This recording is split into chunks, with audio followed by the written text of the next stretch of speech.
Drivers in Louisiana can expect their car insurance rates to rise for yet another year in 2018. Exactly how much rates will jump depends on your insurer. Why do rates keep rising? Louisiana Insurance Commissioner Jim Donelon points to a number of factors.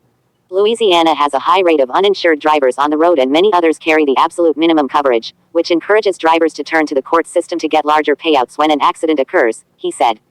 He added distracted driving and cheap gas, which encourages people to drive more, are causing more accidents, leading to rising rates nationwide.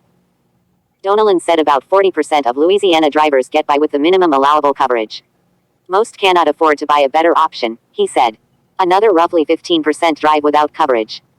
Together, they constitute the majority of the folks on the roads, Donelon said. The Louisiana Department of Insurance last year approved double-digit rate hikes for at least 5 insurers that either took effect in late 2017 or will kick in sometime this year. Certain policies under Progressive and Allstate are in that group. Here is a full list of the rate changes, including some decreases, recently approved. It is important to note that the rate changes on the chart reflect statewide averages. Most insurers assess rates by zip code, which means the rate change could be higher or lower than the average depending on where you live.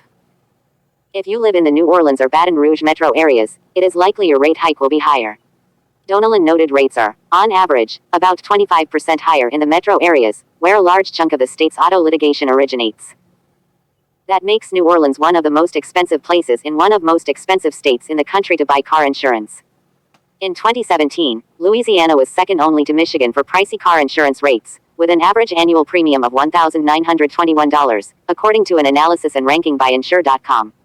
Michigan has a unique, no-fault, car insurance system that requires car owners to buy personal injury protection, but does not cap that coverage, which experts blame for high rates. Insurers must file evidence with and get approval from the state insurance department for a rate increase before it takes effect. Of all the factors Donelon and his staff of actuaries consider when reviewing requests for rate increases, there are 2 big ones. The first one is an insurer's loss ratio, or what an insurer has paid out compared with the premiums it has collected over a period of years. A ratio around 65% is considered healthy, but anything approaching 90% is a red flag. The second is future catastrophic loss. Insurers use various models to predict future losses from natural disasters and other risks. The state checks to see that they're doing so fairly, he said. Insurers that get the okay for rate hikes may not be doing business in the state much longer without them, Donelon said. Still, in almost every case there is at least some aspect of the filing that we disapprove of, he said.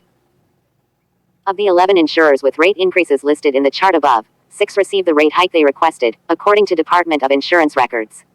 That included Progressive Pollard Insurance Co. and Allstate Property and Casualty Insurance Co.